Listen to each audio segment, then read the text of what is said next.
ఈరోజు ఈవినింగ్ ఇంట్లో ఖాళీగా ఉన్నాను. ఏం చేద్దామా, తినడానికి ఏం చేసుకుందామా అని చూస్తే మార్నింగ్ కొంచెం దోసపిండి మిగిలితే పక్కన పెట్టేశాను. దాంతో ఏమైనా రెసిపీ చేద్దామని ఆలోచించి ఇంకా ఇదిగోండి ఇలా చేస్తున్నాను. అందులో కొంచెం సాల్ట్ వేసుకొని, ఈ పిండి ఏంటా అని చూస్తున్నారా? ఈ పిండి అంగన్వాడీ స్కూల్లో పిల్లలకి ఇస్తారు కదా, బాలామృతం పిండి అనమాట. స్వీట్గా ఉంటుంది కదా. ఈ పిండి అయితే నాకు చాలా ఇష్టం. ఉత్తుకు తినడానికి కూడా చాలా బాగుంటుంది. ఈ పిండి ఇంకా వదినిచ్చారనమాట. యాక్చువల్గా ముందు రోజు వదిన దోశ వేసి తీసుకొచ్చారు ఈ పిండితో, ఓన్లీ బాలామృతం పిండితో. చాలా క్రిస్పీగా అండ్ టేస్టీగా చాలా బాగుంది. ఇంకా నేను కూడా అడిగితే ట్రై చేద్దామని పిండి ఇస్తే, ఇంకా నాకు దోశల పిండి ఉందని దోశల పిండిలో మిక్స్ చేసి వేసుకుందాము అనేసి ఇలా ఈ రెసిపీ చేస్తున్నాను. నేను ఎలా వస్తాయో కూడా తెలీదు, నేను కూడా ఫస్ట్ టైం చేస్తున్నాను. ఇంకా రెసిపీ మీతో కూడా షేర్ చేసుకుందామని ఇంకా వీడియో చేస్తున్నాను.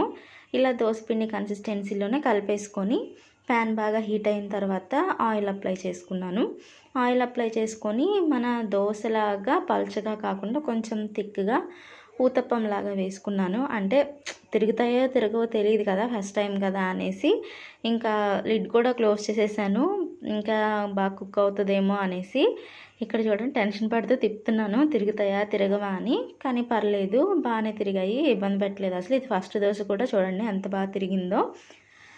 అండ్ ఇలా ఇంకా 1 by 1 వేసేసుకొని ఊతప్పంలానే కాల్ చేసుకున్నాను. ఒక 3 to 4 అట్లయితే అయ్యాయి నాకు.